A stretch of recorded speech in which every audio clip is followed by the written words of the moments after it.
Hello, and welcome to the inaugural episode of the Intersect Project, a Chuck rewatch podcast for all fans of Chuck, new and old, Chucksters by Morians. If you're new to the series, I hope you enjoy this, and I hope you listen along. My name is Paul.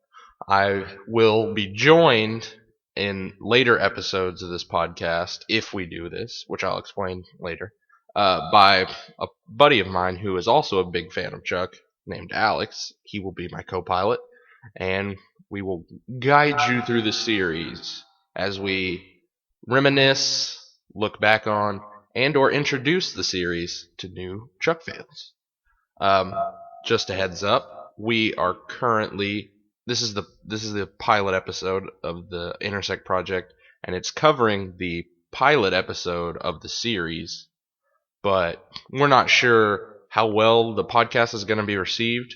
So I think the tentative plan is right now for you guys is we're going to release this podcast on iTunes, and then we're going to gauge interest in it, see how well it did. And then after we gauge interest in it, we'll go from there in deciding whether or not we should continue this. I mean, I want to continue this. I enjoy Chuck, and I want to bring this podcast and opinions and stuff to Chuck fans and to future fans of Chuck. So, I mean, I would love to continue to do this, but it's all based on performance of it. Because, I mean, if it's not going to do well, I can't really put forth the effort, I guess. But how this podcast is going to work is what I'll go into now. Alright, so it's a rewatch podcast, is what we're taglining it as. But it's also for people who have not watched Chuck yet. So if you're new to the franchise of Chuck, then welcome. We hope you stick around for the ride. And I can't guarantee that you'll enjoy Chuck, but deep down, I know you guys will enjoy it. It's a fantastic show with a great cast, a great story to tell, and I don't know. I hope you guys enjoy it. It's a fun ride. I've done it twice now, and this is gonna be the third time, and it's a fun ride. But since it is for new fans of Chuck and old fans, Chucksters and Bimorians. By the way, that's what I'm going to call you guys. Just FYI, heads up. I will try 100% to stay away from spoilers. And if I do say something that I think will spoil it, I'll say spoiler alert, and then I'll give you a general idea of how far to skip ahead. But I will try my 100% best to stay away from it. To stay away from all kinds of spoilers. Now, if you're watching this podcast, I would suggest that you watch the episode beforehand. Maybe not this episode, because this episode's going to deal with more of an introduction to the series for old fans and new fans. Just some basic ideas from the show that we see. But, well, no, yeah. Because I'm going to delve into characters and the music of this first episode. And I'm going to delve into the Intersect a little bit. So, yeah, watch the episode beforehand. And this goes if we decide to make a podcast for the rest of the episodes, then I would suggest watching the episode beforehand before coming to get the podcast. Watch the episode beforehand, and then you can delve into the podcast after you watch the episode. And hopefully this will keep people from binge watching. I mean, I binge watch Chuck every time, obviously. I love the show, and I can't help myself. But maybe if I can get this podcast going, you watch one episode a week. That's also the tentative. Sorry, I'm going to delve on a tangent here, but that's the tentative schedule we're thinking of if we decide to keep making these. What the tentative schedule will be is that we're going to record a bunch of these, but we're going to release one for We're gonna record one for every episode is the plan right now, and we're gonna try and release one episode of the podcast a week if we, like I said, if we actually go into it. So that's the plan, and that's not necessarily to keep people from binge watching, but it's more like I do think you lose a little bit of the show when you binge watch. I mean, if you just sit there and binge watch, I mean, you don't have time to digest each episode, think about how this affects each character, how this affects their situations, how it influences their decision making. So I thought instead of releasing maybe 2 a week, we release 1 a week, give people a chance to watch 1 episode, come back, listen to the podcast, make up their mind based on what I've said, what my partner Alex has said on the show, and who knows, maybe you'll come across something that everybody's missed every episode. Who knows?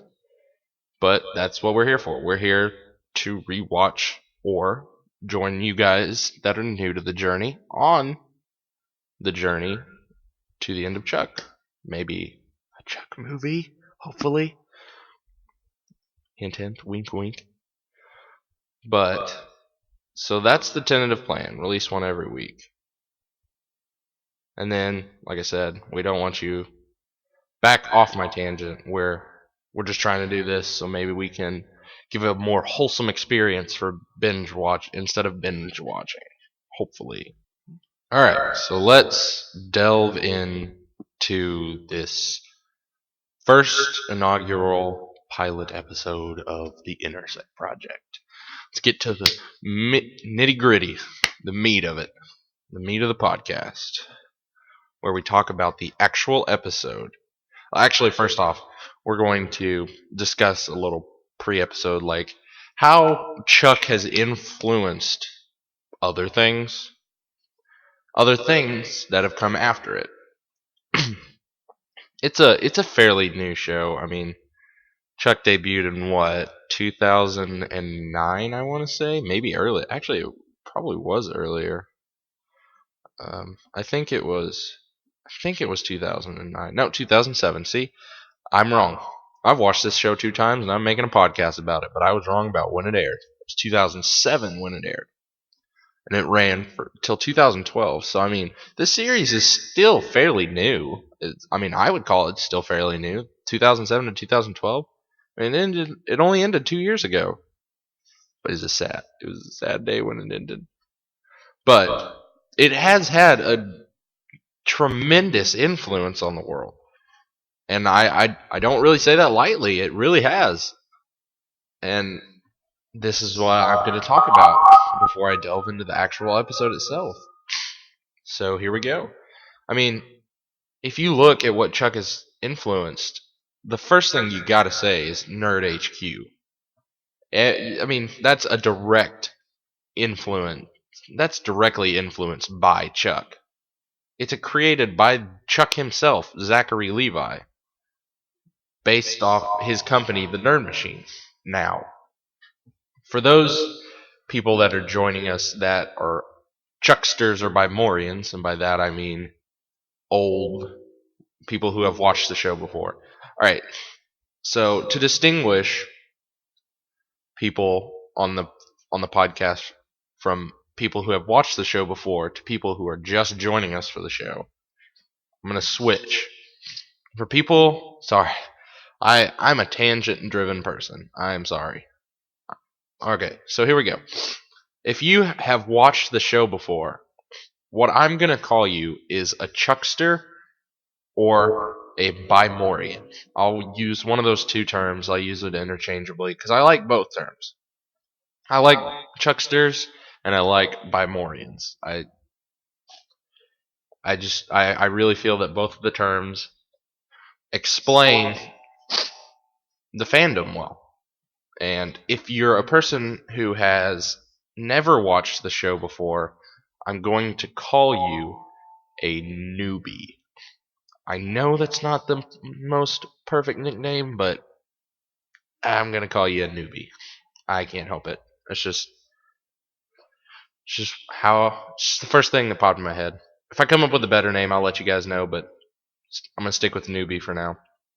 All right, back to my original point. Sorry. Again, sorry for these tangents, but they're gonna happen. I can't help it. That's just how I think. Anyway, back to the original point about Nerd HQ. For the Chucksters out there, you guys know, or you might not, but I think you probably know about Nerd HQ, created by Zachary Levi. You've either watched the streams online, like me, or because I live in Arkansas, so there's not very many opportunities I can get to actually go to San Diego for Comic Con and Nerd HQ. Hopefully, hopefully we can get. Hopefully, me and my co-pilot Chewy over there, Alex, my co-pilot, he's not over there. He's actually not here. He doesn't have a mic ready. So there's that. But me and Chewy, hopefully we can get this podcast to where it's popular enough to where we can go to Comic Con and we can do a live episode at Nerd HQ. That would be the dream, is if we could record an episode live at Comic Con / Nerd HQ. But anyway, Nerd HQ is this idea for you newbies and or chucksters that have not heard of Nerd HQ. It's this place where the fans can directly interact with those that are in their favorite shows. Like this past year, he had panels for shows like The Walking Dead, Orphan Black, Arrow, Supernatural. What happens in these panels is it's like a Comic Con panel, but it's more tightly knit, and you get to directly ask questions to them, and they are just the people on stage are crazy because that's how they are. They're crazy people. They're cool crazy, but they're crazy people, especially the Supernatural podcast. Or not podcast, the Supernatural panel. If you go back and watch the Supernatural panel, they are crazy. They seem like they just have fun all the time, and that's what I like to see in people in my shows. Is they know what they're doing is they're dressing up and pretending to be other people, and they're having fun with it, and they're just fun people in general. Their panel is hilarious. I'd suggest, even if you're not a fan of Supernatural, well, no, there's probably some big time spoilers, but if you are a fan of Supernatural, go to watch the Nerd HQ panel 2014 of Supernatural. It's crazy. It's fun. So what they do is like they're a small group of a few, maybe a couple hundred fans in the audience, and the stars of the show or celebrity members, I guess, celebrity people. They're just sitting up there on stage and they're answering direct questions that you ask them.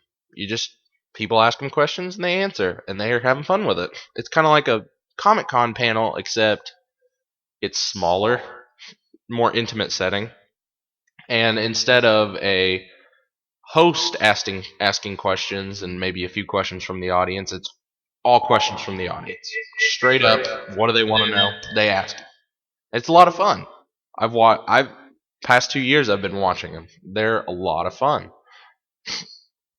It's a lot of fun to watch. And out of Nerd HQ comes a lot of cool stuff. I mean, it obviously it influences people to watch Nerd HQ, but it also allows people to go there and enjoy it.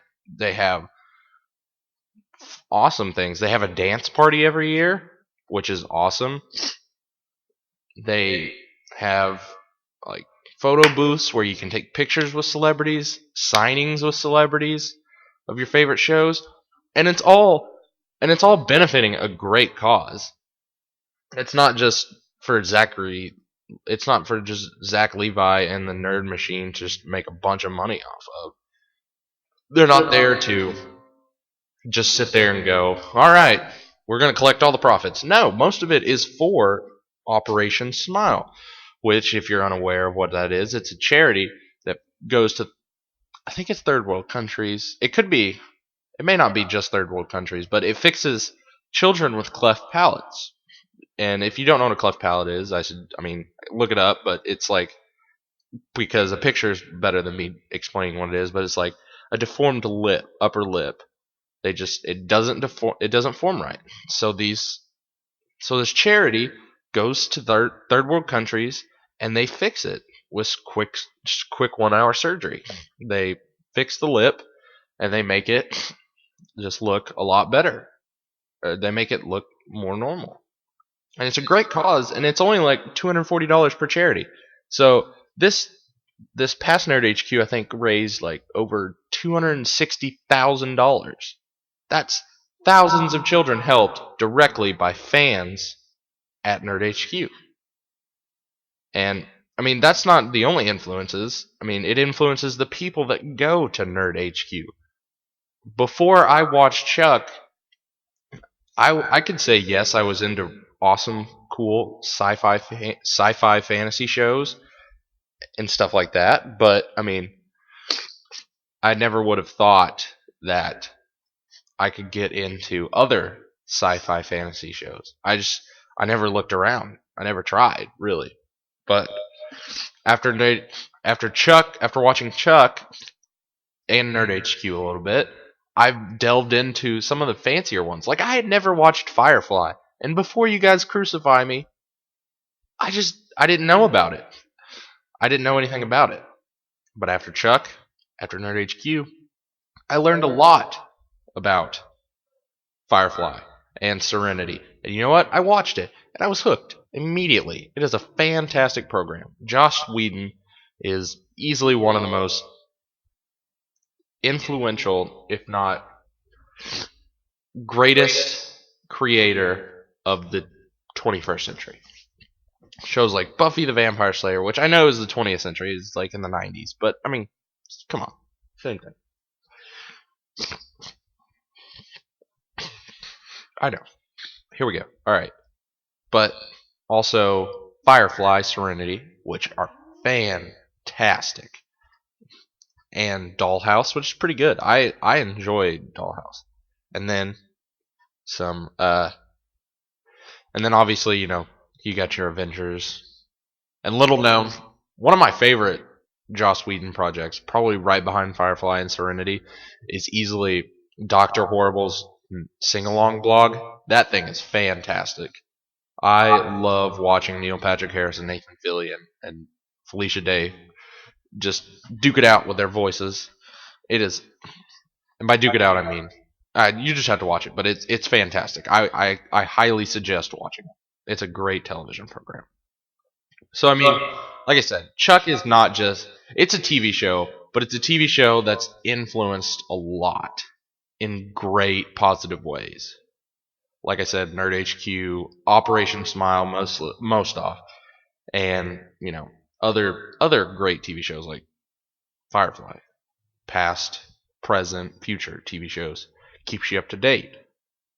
But yeah, like I said, Operation Smile most of all, because I mean, that's just an awesome thing that they're doing, raising money for kids like that.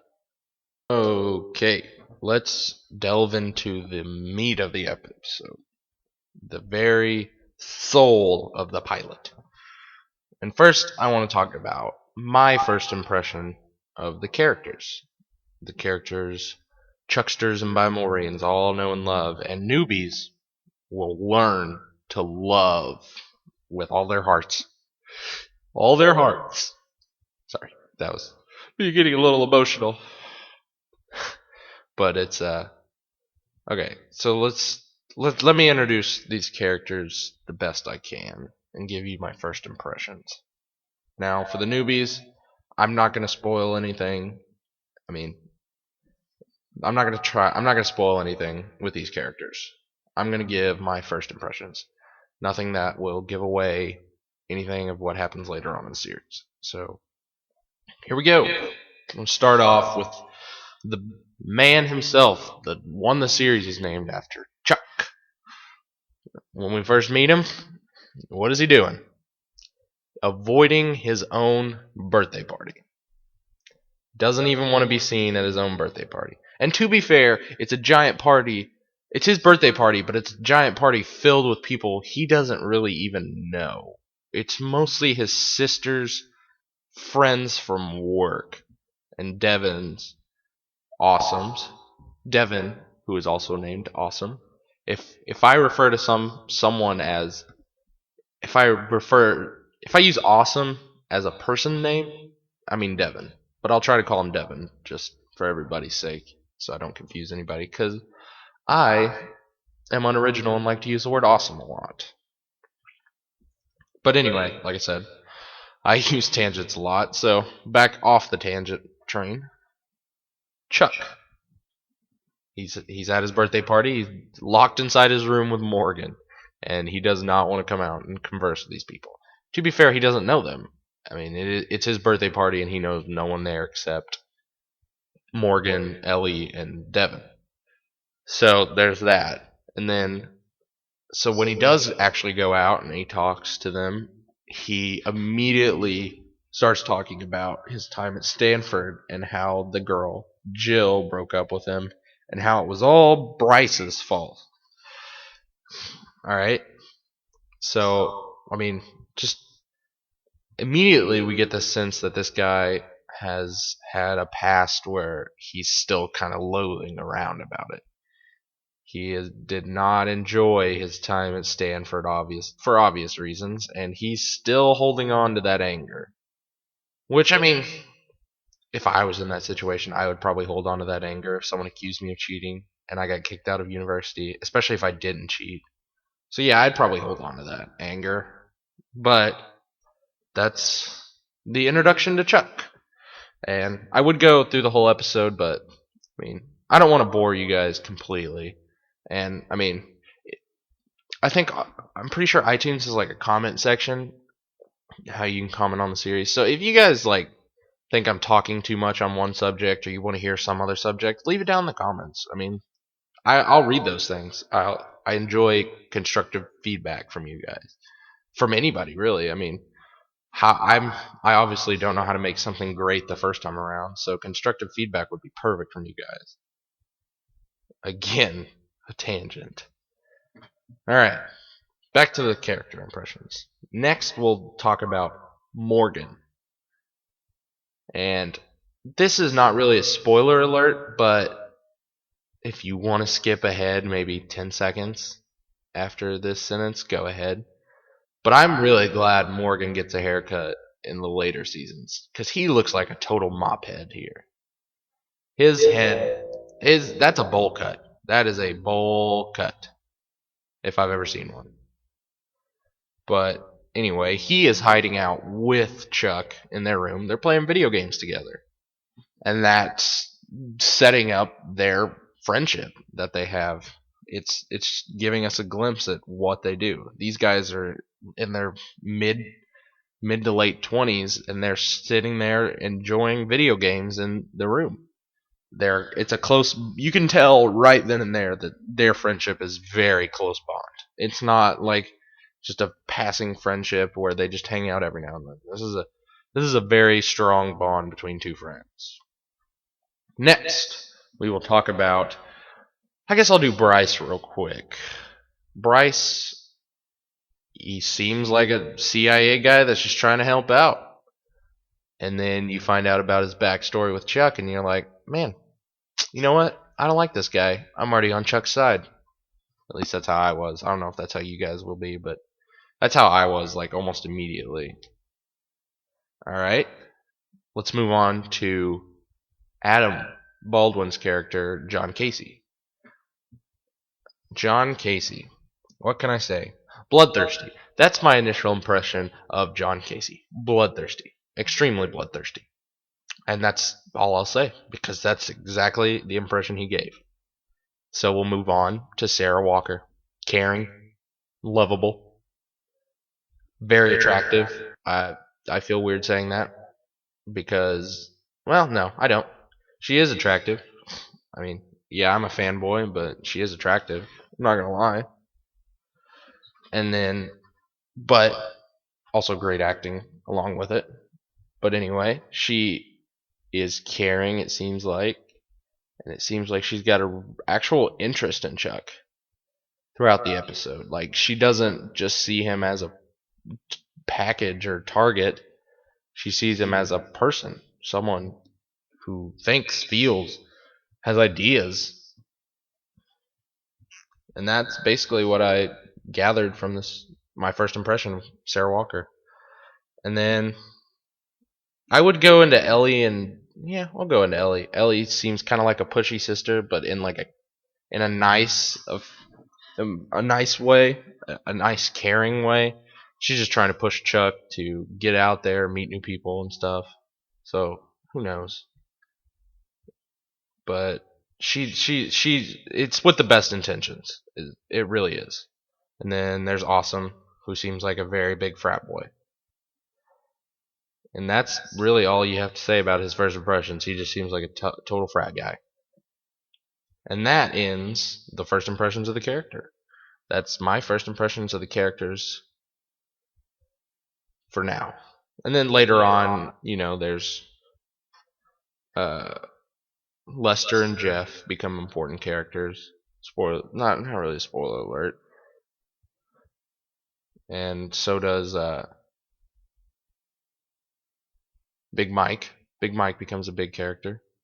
So I mean, they're General Beckman and the other guy become big characters. So I mean, when they start to become bigger characters of the show, I'll delve into my impressions of them. All right. The next thing I want to talk about the pilot is what I think is a big factor in the whole series, in the series as a whole. It's something that I think not defines the series, but it it greatly lifts the series, and that's the music. Now, back when Chris, the creator of the show, was on the OC, he was well known for his Chris Fedak, by the way, but also Josh Schwartz. But was it Josh Schwartz or Chris Fedak? Actually, I'm sorry for not knowing this right off the bat, guys. I should have known. But anyway, when one of the two was back on the OC, they were well known for finding indie bands to play music for the show, or not finding any bands to play music for the show, but taking indie music and putting it on the show. He was very well at that, very good at that, and it very much continues into this show. This show has actually introduced me to a few bands that I would not have known before, like Frightened Rabbit. They have like 3 or 4 excellent songs in Chuck. And there are also other artists, like Nico Sty. I hope I'm pronouncing that right, because he's a great artist. He's very good. I'll keep it at that. He's very good. Sam Isaac, Typhoon, 311. Just 311's not really an indie band, but they have some good music in there. Whoever the music producer for the show does a fantastic job. That's how I'd put it. I love like if you don't have Spotify, I'd download it because somebody got the entire Chuck playlist on there, all the music from the show on there, and it is just a fun listen. There's a lot of them, but it is a fun listen. So let's move on. That's enough about music. My opinions on music are never going to match the opinions of anybody else on music. So let's move on to a different part. In the pilot episode, we were introduced to the Intersect. Bryce Larkin obviously emailed Chuck and gave him the Intersect. So I want to talk a little bit about the Intersect, what it is, and not how it works, because I guess that would give probably some plot away. So I won't talk about how it works, but I'll give you an impression of like not an impression really, but maybe I'll discuss like maybe what I would do if I had the Intersect or how I would feel. But basically, the Intersect is the CIA NSA database, all compiled into data fragments, and it was installed in Chuck's mind. And it's used based on pictures. It's just like a theory that if presented a picture, you can provide details behind it. It can trigger something that brings you to that certain part of your brain to collect that data. It just takes a certain picture to access it. And that's basically what the Intersect is doing is it has these pictures and it triggers the section of the brain for Chuck and it brings up data like what is going on where, what can happen, who people are and whatnot. Which is a pretty interesting, I guess, scientific breakthrough. I guess it would be because obviously, I mean, well, I wouldn't say obviously. We don't have it. I don't think, unless it's up at Area 51 with the aliens. By the way, Area 51 is full of aliens. By the way, thought you wouldn't know. Anyway, we get this idea that he has, I mean, we don't get the idea. We're shown that he has this computer program in his head. And that's what it basically is a computer program.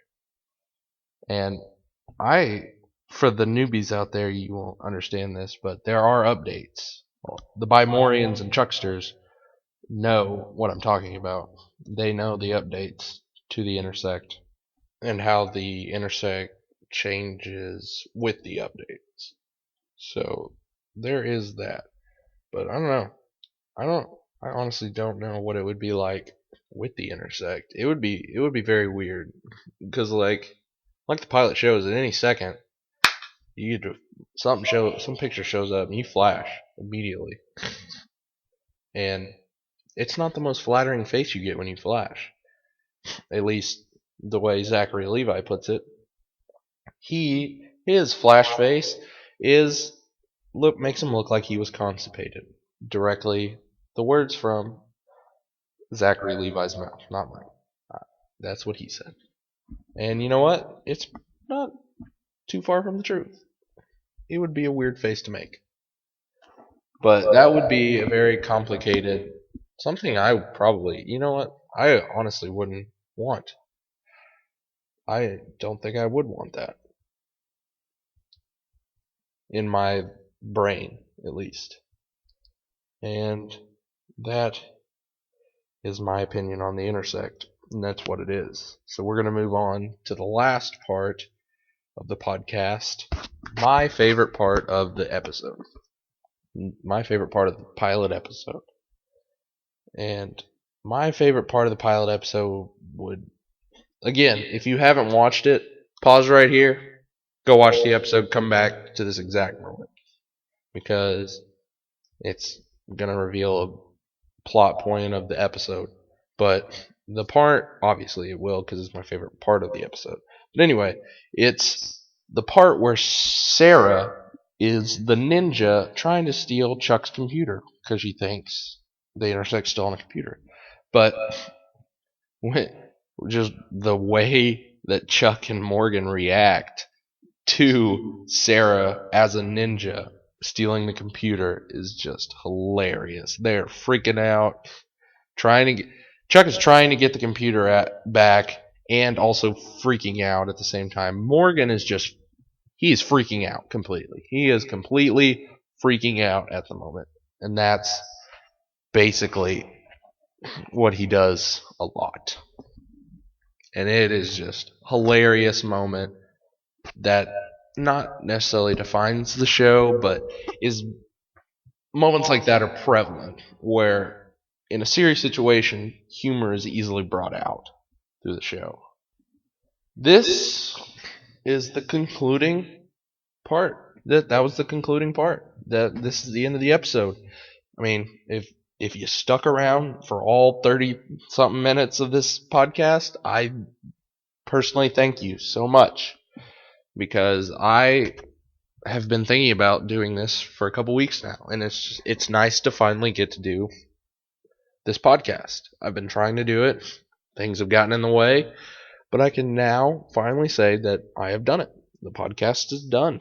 Now, just for future updates, this, like I said at the beginning of the podcast, this is something that is not necessarily permanent. This is just one episode that I'm releasing to gauge, not to gauge interest. It's something I've wanted to release, but it's also going to be an indicator. I'm going to gauge how interested people are in the podcast. If they would like to continue to listen to me, and then eventually my friend and co-pilot Chewy, Alex, go on and on about Chuck, whether you guys care about what we have to say or not. And we would like you to chime in. Maybe if you guys like this podcast, we'll start like a Twitter account where we can get some opinions from you guys and put it on the podcast.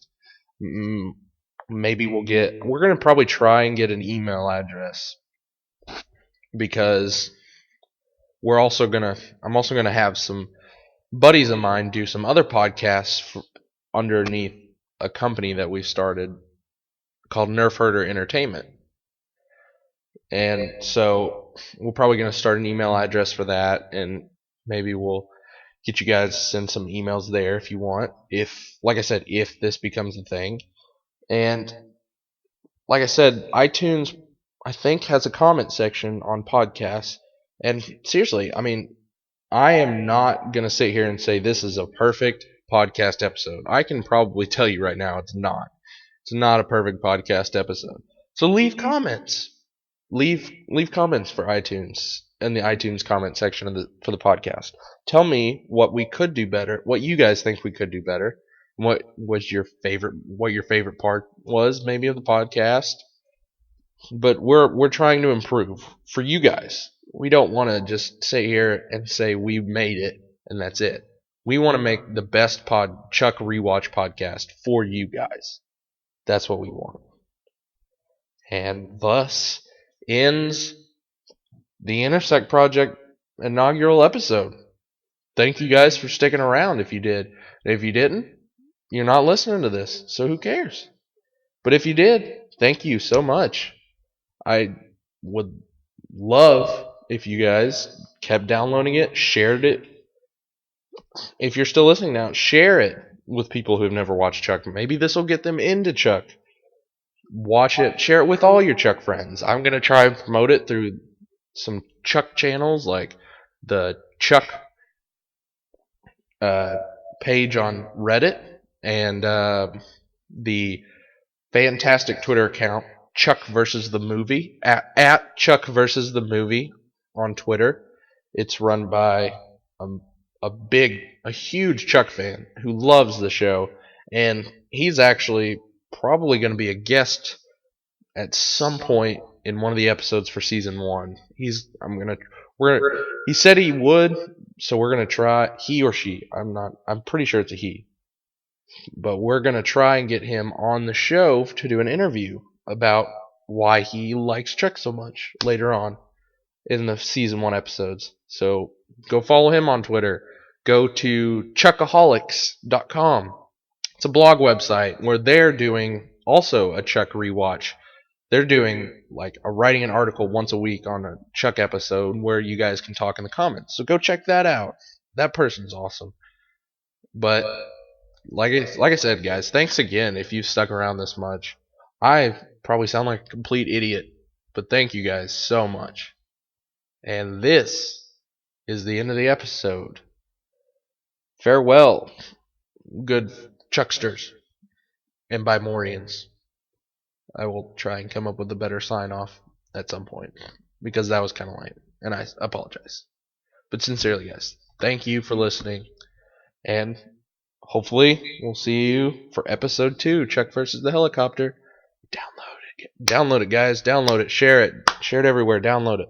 Thank you guys so much. Goodbye.